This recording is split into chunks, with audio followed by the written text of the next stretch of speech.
This conference will now be recorded. All right.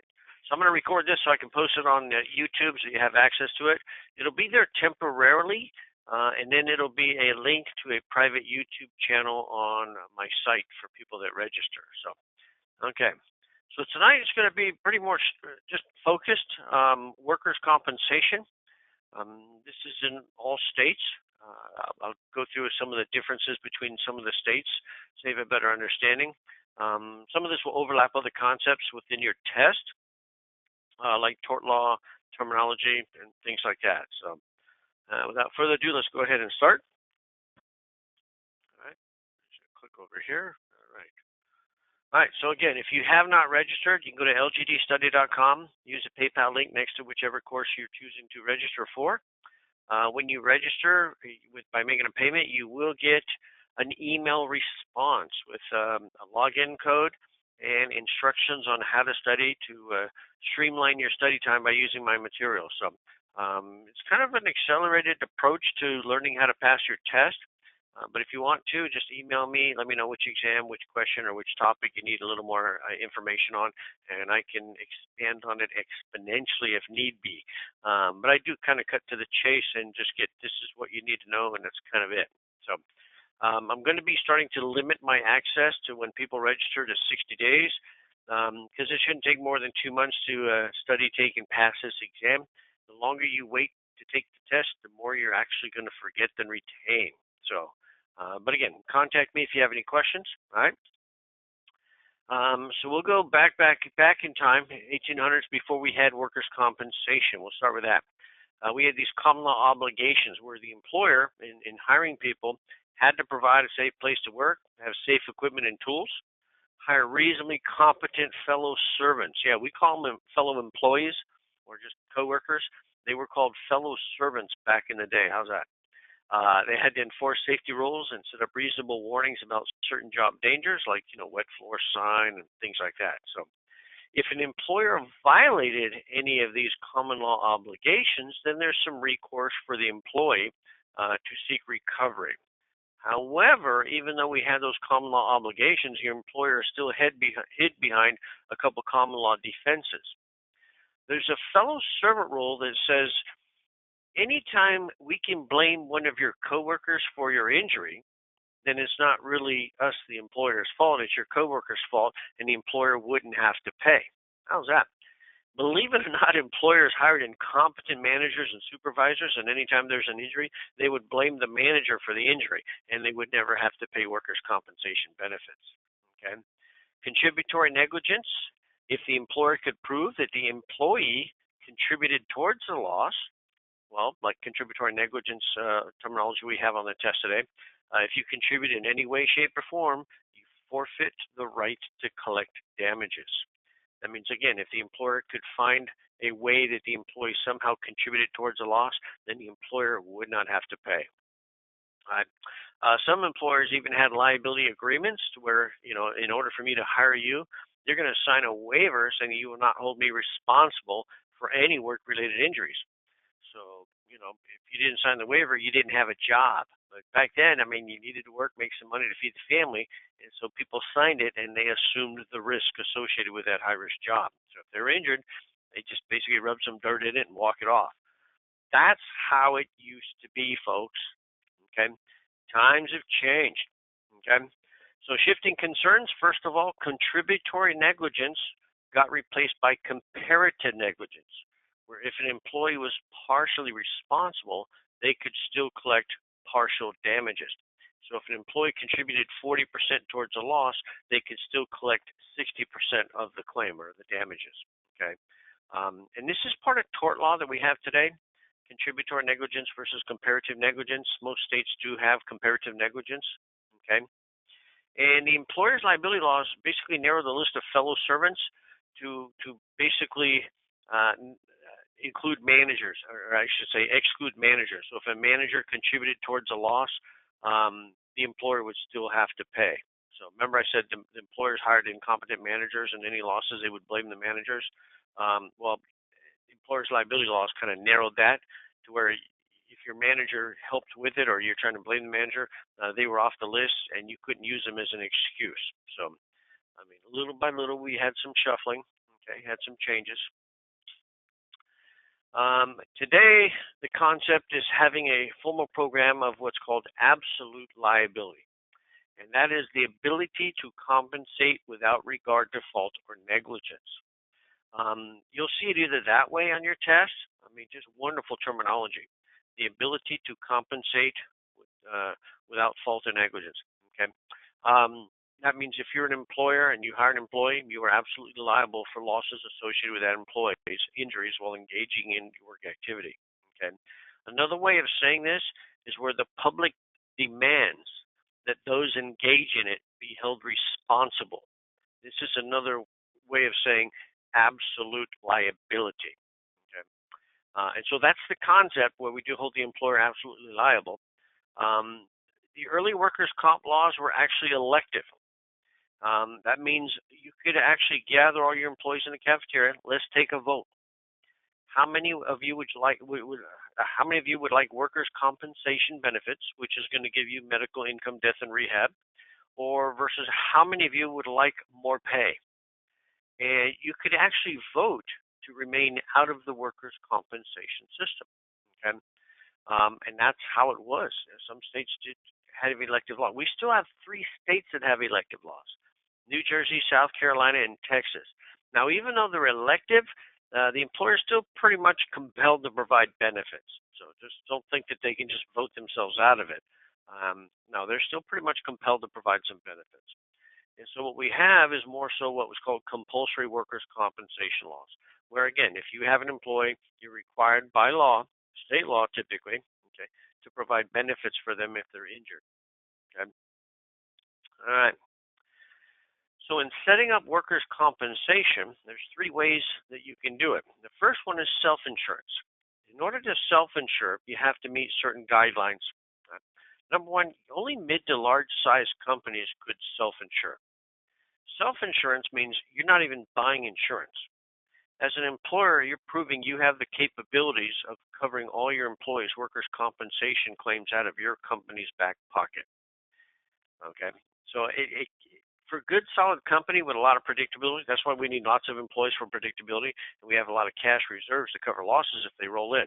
Okay, so this could actually save a company money, because if you're not spending money on premium, that money can be invested, and if your employees don't suffer losses, then you're not paying claims either, which helps you save more money. Okay, the downside is 1 or 2 of your employees could suffer a catastrophic loss, and you, the company, are responsible for paying for that loss. And if it's serious enough, it could actually bankrupt your company. And so another more subtle way of self-insurance is setting up a workers' comp policy with a high deductible. Okay, so let's say we have a $2 million deductible. So that means the employer pays workers' comp premium and pays the first $2 million of any workers' compensation claims. Once the employer pays $2 million in workers' comp claims, well, then we have insurance that kicks in and covers the rest. Okay, so again, an employer could actually save money, because if you have a program with a high deductible, your premiums are a lot lower, and if you don't have any losses, well, then you don't have to pay claims. You save a lot more money then again. Also, worst case scenario, you pay a maximum $2 million in claims, or whatever that number is. I just plucked $2 million out of a tree. Okay, once you pay $2 million in claims, then the insurance company kicks in and covers the rest, which keeps your company from going bankrupt. Okay? That's what self-insurance is about. Okay? So you could truly self-insure, which means there's no insurance, or basically a high deductible workers' compensation program. It's out there. Not a lot of companies comply with that or go with that, but it does exist out there. Okay. Private insurance companies, these are called commercial insurers. And for your exam, whenever you see commercial insurers, think of stock and mutual insurance companies providing workers' compensation. I mean, there's other parties, but this you're just buying insurance from an insurance company to provide that workers' comp benefits for your employees if they're injured. And then we have a state fund, okay, which is kind of state-run. If the state only allows you to buy workers' compensation through the fund, they do not allow private insurance companies. This is called a monopolistic state fund, okay, because they have a monopoly on the workers' comp business. You can't buy it anywhere else. You have to go through the state fund. Okay. If we have a state fund and private insurance companies and they're offering workers' comp, then this is called a competitive state fund because the state compensation fund competes with private insurance companies for that workers' compensation business. Okay. And so check with your state's guidelines. This is one of the differences between the states as far as how to purchase workers' compensation. Here in California, we have all three available. We have some states that, yeah, you have to buy from a state fund. Private insurance companies don't even exist. But then we have some states that don't even have a state fund, so you can only buy from a private insurance company. So again, check your state's guidelines for your test to get a little more specific on that particular topic. Right? Now, what is covered? And you need to understand that it's work-related losses only, not just on the job. Okay, it's work-related. So that means the injury or loss must occur while arising in and out of the course of employment. Bodily injury must be accidental, right? And we only include occupational diseases being covered. So that's why a common cold isn't covered, because you can get a cold and not even have a job. So it's not occupational or unique to the occupation. Coal miners could get black lung. And so that's pretty unique to being a coal miner. And so they actually have the Federal Black Lung Compensation Act, which is the federal government providing workers' compensation specifically for coal miners. That's kind of scary that the name of the disease that you could contract is actually in the name of the compensation fund that's protecting you. Federal Black Lung Compensation Act. Okay. Now, when I say arising in and out of the course of employment, you're doing something under the direction of your employer. So let's just say you're on your lunch break, it's unpaid, you're going to walk across the street over to, I don't know, maybe a fast food restaurant, and your employer says, hey, where are you going for lunch? I'm just going to run across the street, grab something over there. Is this, pick up my dry cleaning while you're there and bring it back for me if you could. It's just right next to that restaurant. And say, okay. And so you go pick up dry cleaning, and you trip and fall and break your leg in the parking lot. Now, were you doing something under the direction of your employer, picking up dry cleaning? That means you could actually file a claim against your workers' compensation, and it could cover that, your medical bills for that. Okay. So as an employer, they need to watch what they say and how they say it, because there's ways of making it workers' comp or work related when it's really not. But it's all left to interpretation. I just want to give you a heads up. Watch the terminology on that. Okay, who's not covered? Domestic employees who work less than 52 hours or earn less than $100 in the last 90 days. They're going to be excluded. You have to at least work, and earn at least $100 in order to be covered. Okay. Charity workers or volunteer workers that donate time without pay. Okay. So they're not covered under workers' compensation because they're not being paid to do what they do. They volunteered their time. All right. Public sector clerks and deputies that serve without pay, right? Sometimes you have sheriffs and deputies that serve people, and that's without pay for some reason. And they're not covered either because they're not being paid to do what they do. Students in sports events and amateur athletics, as long as they're not employees, okay? And this is a weird one, but employers sponsoring bowling teams, and this includes all other participatory sports where you volunteered your time competing with other companies after hours. See, we're not paying you to bowl. We're not paying you to play softball. You volunteered to play softball for the company. Okay? So just keep that in mind. All right? So, all right. The 4 types of benefits that are provided under workers' comp, the most common and important one is medical. Keep in mind, medical is unlimited. There's no limit to what it takes to get you up and running again. There actually may be a limit on a certain type of care, like chiropractic care. Maybe 12 to 24 visits, and that's it. Okay, but other than that, there's really no time limit, no dollar limit. If you're injured or rising in and out of the course of employment, we're going to pay that claim to get you up and running again. Okay.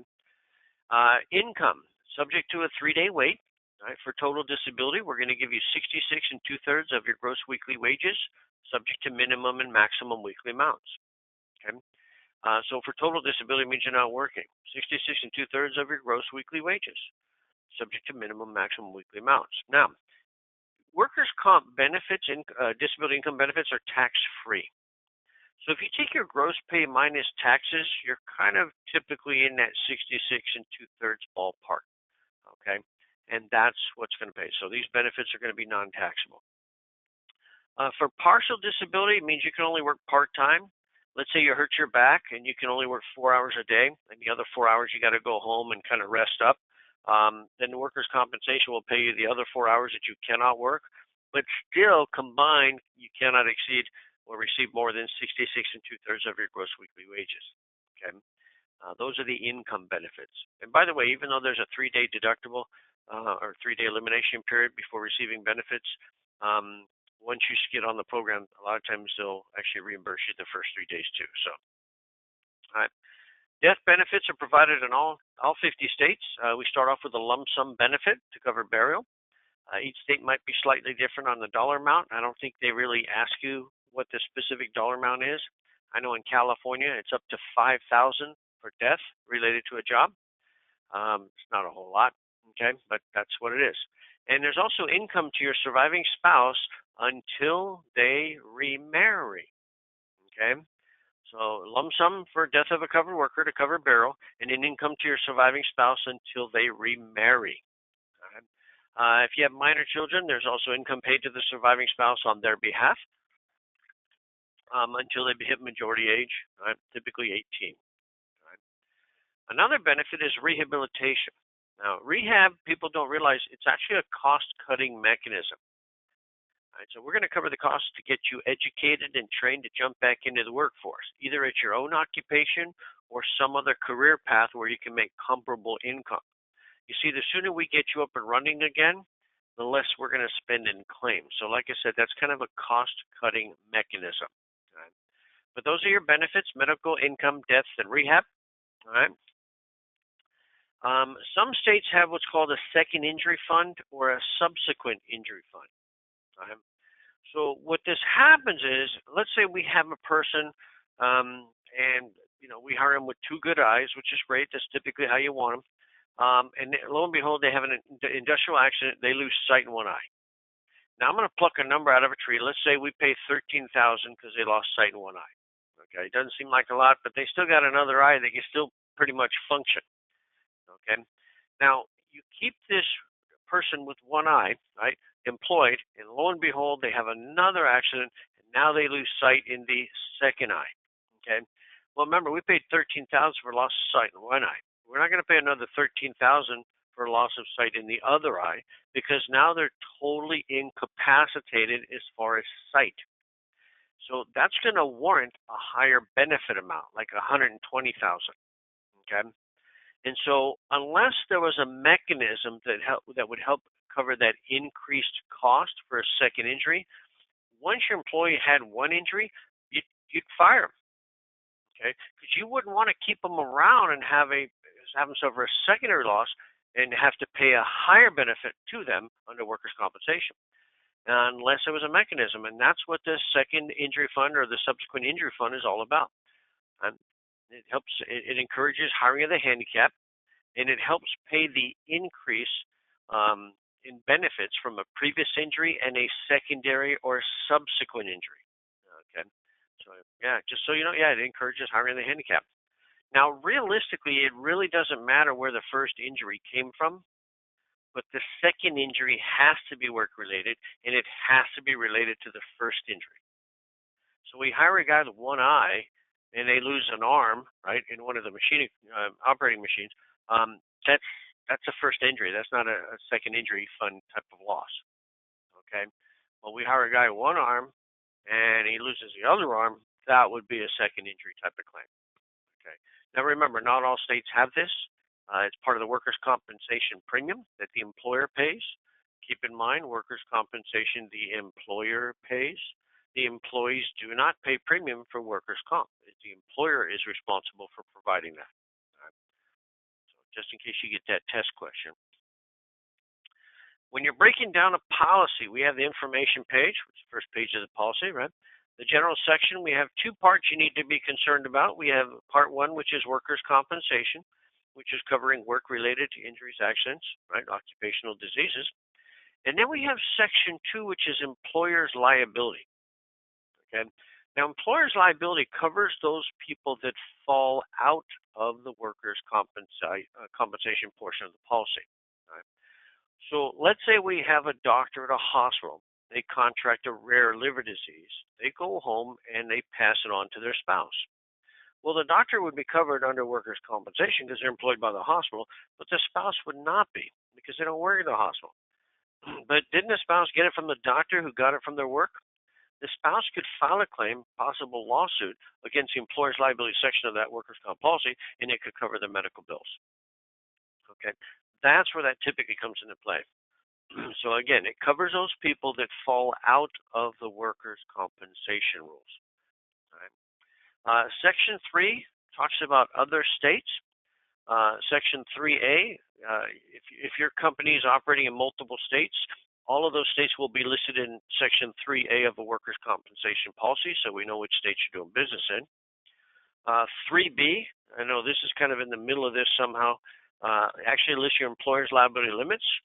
It's 100,000 minimum, 100,000 per accident or bodily injury, I should say, 100,000 for disease, and 500,000 aggregate for disease. So these are what we call split limits, kind of like your personal auto policies in some states.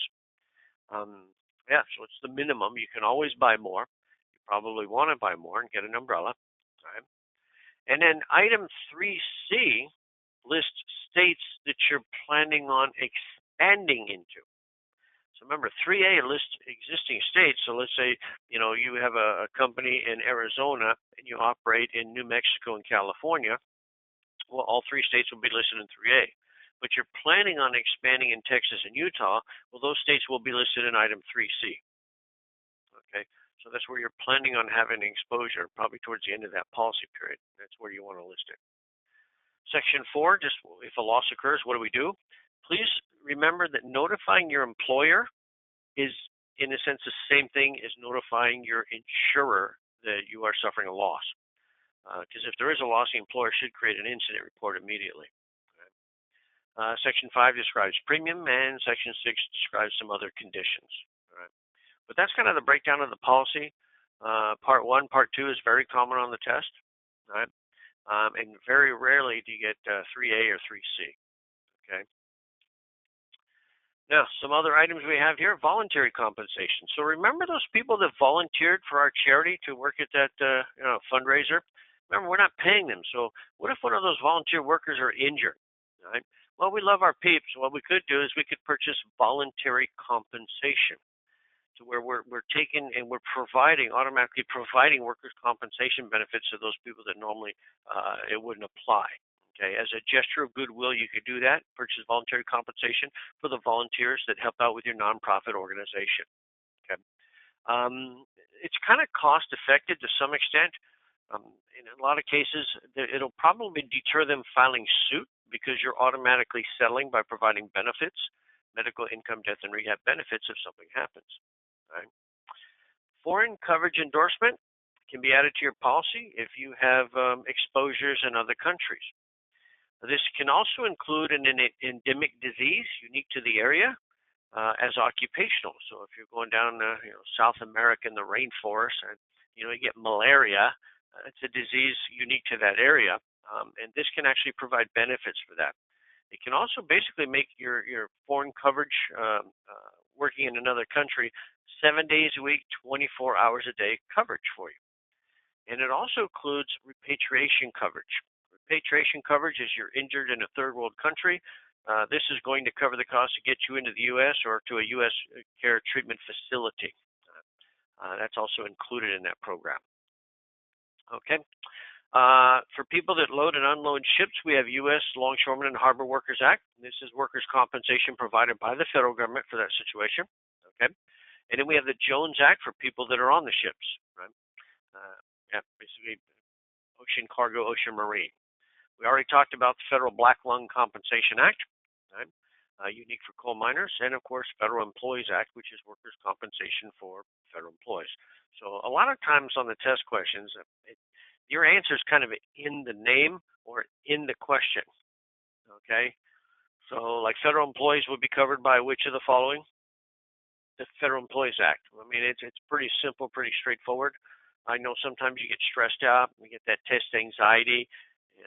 Just take a deep breather and yeah, just take a step back. A lot of it's pretty straightforward, so trust yourself on those. All right, now 24-hour coverage. Right? What this is we're going to take a workers' compensation policy and we're going to add a disability policy to it. Now, when I say disability, it means health insurance. Right? And so you basically have workers' compensation coverage when you're on the job, and you have health insurance when you're off the job. So it's not fully 724 like it implies. It does provide coverage 24 hours a day, 7 days a week, but there's limits or limitations when you're not on the job. Okay, because workers' compensation again gives you medical, income, death, and rehab when if you're injured in a work-related incident, but the 24-hour coverage will only give you medical or disability when you're injured off the job. So there's no death benefits or income benefits if you're injured off the job. It's only the health insurance coverage. Right? So some companies, some people with life agent licenses can sell this. They can sell the disability, the health insurance piece, and they have to do an 8-hour class on workers' comp and employers' liability, and be certified to do that before they can actually get appointed by a company to sell this particular product. In theory, it sounds good, but in reality, it hasn't quite taken off like you think. Okay, because again, you get great coverage on the job, but less coverage off the job, and it sounds a little bit misleading. Okay, so that's kind of my logistics. Again, if you haven't registered, you guys have the information here. I'm going to open it up to questions. What I'm doing, most of the material that I have is on the big webinars that I have on YouTube. And so I'm trying to create some of these smaller, quick hits, more focused webinars to give you, I guess, elaborate or expand a little bit more in certain areas. So at this point in time, I'll open up. Do you have any questions? Everyone's still unmuted. So any questions here?